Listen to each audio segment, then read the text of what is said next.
రాష్ట్రానికి వచ్చినప్పుడు కూడా చెప్పారండి. మరి అట్లా ఉన్నప్పటికీ కూడా ఆంధ్రప్రదేశ్ రాష్ట్ర ప్రజలను కాపాడుకోవడం మా బాధ్యతగా భావించి అప్పుడు సాయం చేశాం. కానీ వీళ్ళు ఏం చేశారు, రాష్ట్రానికి కేంద్రం నుంచి వచ్చిన డబ్బులన్నింటినీ కూడా పక్కదావ పట్టించారు. ఒక పథకానికి డబ్బులు ఇస్తే, ఎందుకంటే సుమారుగా 153 పథకాలు రాష్ట్రంలో కేంద్ర ప్రభుత్వం నడుపుతుంది. నరేంద్ర మోదీ ప్రభుత్వం కొన్ని పథకాలకి 50% వస్తుంది, కొన్ని పథకాలకు 70% ఇస్తుంది, కొన్ని పథకాలు 100కు 100% డబ్బులు ఇస్తుంది. ఇచ్చిన పథకానికి డబ్బులు ఖర్చు పెట్టకుండా వాళ్ళకి నచ్చిన విధంగా తోచిన విధంగా అప్పుడు అవసరాలకు అనుగుణంగా డబ్బులు ఖర్చు పెట్టేయడము లేదా నిధుల్ని దుర్వినియోగం చేయడం అనేది స్పష్టంగా జగన్మోహన్ రెడ్డి ప్రభుత్వంలో చూసాం. అందువల్లే తర్వాత రోజుల్లో ఏమైంది, ఏ పథకానికి అవసరమైనటువంటి అకౌంట్ లో సపరేట్ గా పెట్టమని కేంద్ర ప్రభుత్వం ఆదేశించేదాకా వచ్చింది. సో అంత చేసినప్పటికి కూడా రాష్ట్రంలో అభివృద్ధి చెందలేదు. అంతేకాదు 153 ప్రధానమైనటువంటి పథకాలలో 70 నుంచి 90 పథకాలని పూర్తిగా ఆపేశారు. వాటిని పూర్తి రాష్ట్రంలో లేకుండా చేశారు. అటువంటి పథకాలన్నింటినీ కూడా మళ్ళీ తిరిగి తీసుకురావాలంటే ఏంటి, రాష్ట్ర ప్రభుత్వం కూడా వాళ్ళ కేంద్ర ప్రభుత్వం ఇచ్చిన డబ్బులతో పాటుగా కొంత జమ చేసి ప్రజలకు ఖర్చు పెట్టాల్సిన అవసరం ఉంటది. కొన్ని పథకాల్లో 70% వస్తే కేంద్ర ప్రభుత్వం ఇస్తే 30% రాష్ట్ర ప్రభుత్వం ఇవ్వాలి, కొన్నిట్లో 90% ఇస్తే 10% రాష్ట్ర ప్రభుత్వం ఇవ్వాలి. అది కూడా ఇవ్వలేని దుస్థితిలో జగన్మోహన్ రెడ్డి ప్రభుత్వం మూసేస్తే ఈ రోజు కూటమి ప్రభుత్వం వచ్చిన తర్వాత కేంద్ర ప్రభుత్వం ఇచ్చే సహకారానికి ధీటుగా దానికి మ్యాచింగ్ లాగా రాష్ట్ర ప్రభుత్వం కూడా డబ్బులేసి సుమారుగా 74 పథకాలని ఈరోజు కొత్తగా ప్రారంభిస్తున్నట్టుగా బడ్జెట్ లో చెప్పుకోవడం జరిగింది.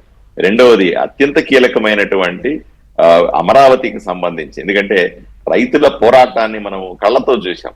రాష్ట్రానికి రాజధాని కావాలా అనే పెద్ద పోరాటం చేసి సంవత్సరాల కొద్దీ రైతులు పోరాటం చేస్తే వాళ్ళ ఆకాంక్షలకు అనుగుణంగా ఆంధ్రప్రదేశ్ కి ఒక మంచి రాజధాని ఉండాలని దానికి 15,000 కోట్ల రూపాయల సాయం చేసి ఈ రోజు అభివృద్ధి పనులు బ్రహ్మాండంగా జరుగుతా ఉన్నాయి.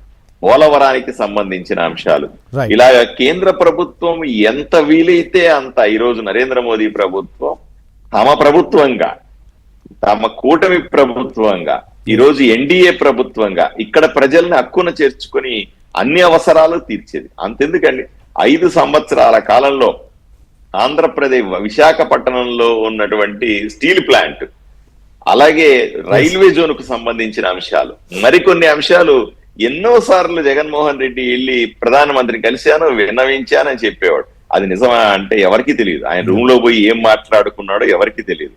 కానీ ఎప్పుడు అది పరిష్కారమైన దిశ. కూటమి అధికారంలోకి వచ్చిన కేవలం 7 నెలల్లో స్పష్టంగా చెప్పాం, వైజాగ్ సంబంధించినటువంటి స్టీల్ ప్లాంట్ ఏదైతే విశాఖ ఉక్కు కర్మాగారాన్ని ప్రైవేటీకరించట్లేదు అని స్పష్టంగా చెప్పాం. దానికి అదనంగా నిధుల సమీకరణ ఎలా అని చెప్పాం. అలాగే రైల్వే జోన్ కు సంబంధించిన పనులు మొదలు పెట్టారు. ఇవన్నీ మేం చేస్తున్నామండి. కేంద్ర ప్రభుత్వం బడ్జెట్ విషయానికే వద్దాం సార్, రాష్ట్ర బడ్జెట్ సంబంధించినటువంటి అంశానికి. సో కేటాయింపులు, మీరు కూడా శాసనసభ్యులు కాబట్టి ప్రజాక్షేత్రం ఈ రోజు నేను ఇవన్నీ చెప్పడం ద్వారా సంబంధించినటువంటి అంశాలపైన ఈ నేపథ్యంలో వీటిని అమలుకు లేదా మీరు అనుకున్న వాటిని ప్రజలకు అందించేందుకు ఎలాంటి వెసులుబాటు కలగబోతోంది? నేను ఒకటే చెప్తాను. ఈ రోజు మేము అధికారంలోకి రాకముందు 3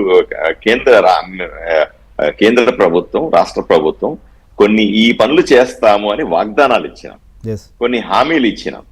ఆ హామీలన్నింటినీ నెరవేర్చే ప్రయత్నం చేస్తాం. కూటమి ప్రభుత్వం వచ్చి రాగానే కొన్ని పనులు మొదలు 7 నెలల కాలంలో మేము పెన్షన్లు పెంచామా అని మాకు ఇచ్చిన మాటకు తగ్గట్టుగా పెన్షన్లు పెంచాము. అదేవిధంగా దీపం పథకం మొదలుపెట్టి 92 లక్షల మందికి గ్యాస్ సిలిండర్లు ఇచ్చే పని చేస్తా ఉన్నాం. మీరు సంవత్సరానికి 3 గ్యాస్ సిలిండర్లు అన్నాం, అది గ్యాస్ సిలిండర్లు ఇచ్చే మొదటి కార్యక్రమం మొదలైంది. దాంతో పాటుగా ఇప్పుడు బడ్జెట్ లో మీరు చూడండి, బడ్జెట్ లో తల్లికి వందనం, అప్పుడు అమ్మ ఒడి అనేది, ఇప్పుడు తల్లికి వందనం అనేసి రెండు ఒకటే. అప్పుడు వైఎస్ఆర్సీపీ పార్టీ మోసం చేసింది. ఇంట్లో ఎంతమందికి ఇస్తామంటే అంతమందికి ఇస్తామని చెప్పి మోసం చేసి కేవలం ఒకరికే ఇచ్చినారు. మేము ఎన్నికల హామీలో చెప్పాం, ఈ ఇంట్లో ఎంతమంది బిడ్డలు చదువుతూ ఉంటే అందరికీ ఇస్తామన్నాం. ఈ రోజు ఆ మాటను నెరవేరుస్తూ బడ్జెట్ లో కేటాయింపులు చేసుకున్నాం. రైట్. అంతెందుకు అన్నదాత సుఖీభవ, ఇది రైతు బంధు పథకం, రైతుకి పెట్టుబడి సాయం చేసే పథకం. గతంలో వైఎస్ఆర్సీపీ ప్రభుత్వంలో 13,500 రూపాయలు ఇచ్చేది. ఈ రోజు దాన్ని 20,000కు చేస్తామన్నాం.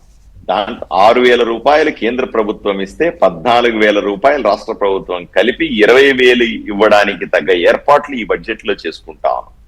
మెగా డిఎస్సిని నిరుద్యోగులకి ఏదైతే మాట ఇచ్చినామో 16,800 టీచర్ పోస్టులు భర్తీ చేస్తామని చెప్పాము, దానికి సంబంధించిన కేటాయింపులు ఈ రోజు చేసుకున్నాం. ఇట్లా ఈ చెప్పిన వాగ్దానాలన్నీ నెరవేర్చే దిశగా కూటమి ప్రభుత్వం నారా చంద్రబాబు నాయుడు గారి నాయకత్వంలో, పవన్ కళ్యాణ్ గారి నాయకత్వంలో ముందుకెళ్తా ఉంది. తప్పనిసరిగా ఈ రోజు వీళ్ళు వైఎస్ఆర్సీపీ నాయకులు ఏదో చెప్తున్నారు, ఇవన్నీ కూడా ఎన్నికల ఇచ్చినవన్నీ వాగ్దానాలు నెరవేర్చట్లేదు. ఆయన మాజీ ఆర్థిక శాఖ మంత్రిగా బొగ్గన కూడా మాట్లాడారు, మొత్తం కంటెంట్ లేదు, కలర్స్ మాత్రమే కనిపిస్తున్నాయి బడ్జెట్ ప్రతుల్లో అని చెప్పి. వైఎస్ఆర్సీపీ వాళ్ళకి బడ్జెట్ అంటే ఒక అంకెలు, ఒక బుక్ అనుకుంటున్నారు. కూటమి ప్రభుత్వానికి బడ్జెట్ అంటే ప్రజలకు సంబంధించిన ఒక కీలకమైన అంశం. వాళ్ళ ఆశలు, ప్రజల ఆకాంక్షలు,